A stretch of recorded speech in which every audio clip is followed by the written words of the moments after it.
অবশেষে বয়কট করা হলো বাংলাদেশ থেকে বিকাশ।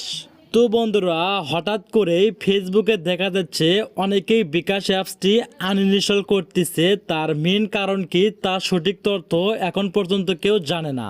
তো বন্ধুরা, কেন সবাই বিকাশ অ্যাপসটিকে বয়কট করতেছে তার সঠিক তথ্য জানতে আজকের ভিডিওটি ফুল দেখতে থাকুন।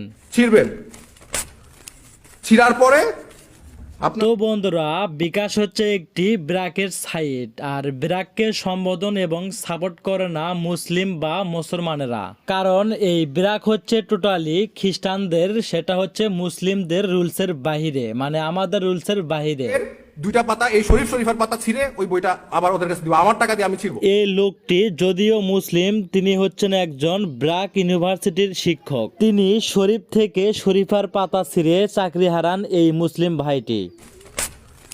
ছিড়ার পরে আপনারা সপ্তম শ্রেণীর পাঠ বইয়ের টেন্ডাস্টারের পাঠের একটি গল্পের শিরোনাম ছিল শরীফ থেকে শরীফা। 2 দিন আগে ক্যামেরার সামনে এই বইয়ের পাতা ছিঁড়ে প্রতিবাদ করছেন ব্র্যাক বিশ্ববিদ্যালয়ের শিক্ষক জনাব আসিফ স্যার।